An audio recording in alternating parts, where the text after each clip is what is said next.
past it, but up to it. So I want to give you guys a heads up here. Yeah, roger that. We're getting out of the way. Okay, so you ready to go on your end for that? Just to the turnstile. Yep. Mike's going to bring them up to the GA up to the turnstiles. Are we ready to open GA doors? I'm ready at Schiffman's. We got a guard taking a guy to help the lady get the suite, so they'll be there momentarily. But you can start without that. But I'm good at Schiffman's. Yeah, we don't even worry about the suites at this point. We want to get the other GA doors open. So if buckets are ready everywhere else, let's do the doors. We've got GA folks in the streets, guys, in the streets. So we got to get the GA doors open.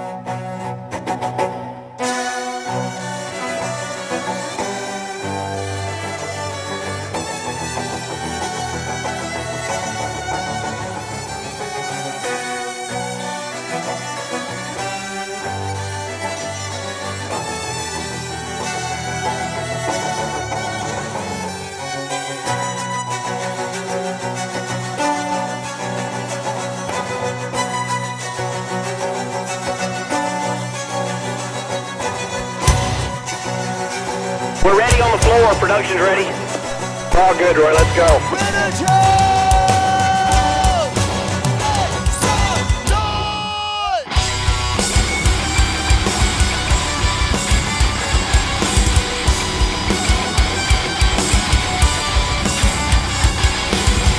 Despite the lies that you're making, your love is mine for the taking. If you'd have told me 4 years ago that I would be playing drums in front of sold out arenas full of people, I would have laughed in your face. Because to me, playing drums in front of people was the most frightening thing I could possibly do.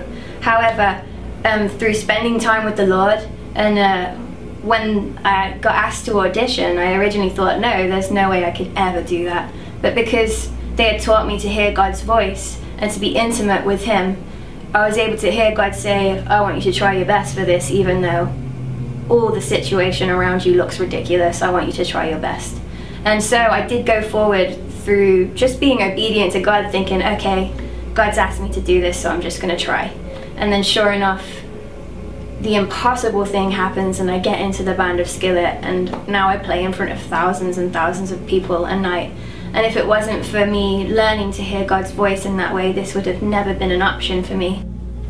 The really unique thing about Skillet, what I get excited about, is that I just feel, I know that God has called me to both audiences.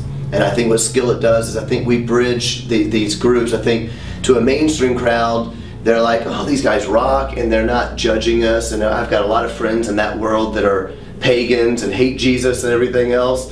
And they're like, I guess, you know, you can have fun and be a Christian. They're okay when you talk about the Lord. On the Christian side, there's a lot of people, like the way I grew up in my family, that would normally look at somebody like me and be like, you can't dress like that and be a Christian. You can't play music like that and be a Christian.